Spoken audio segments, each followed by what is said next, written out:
Hello, in this video I want to show you how to use fast travel in Baldur's Gate 3.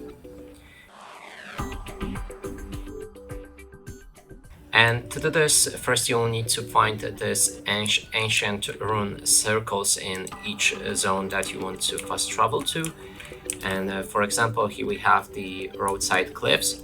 Now, when you find two of them or even one of them, you can click on the map, and then on the right side of the screen we have all of the waypoints that we found. There's a camp, overgrown ruins, roadside cliffs, and Sylvanus Grove. So there's even more of them, but click on each of the options and you will instantly fast travel there.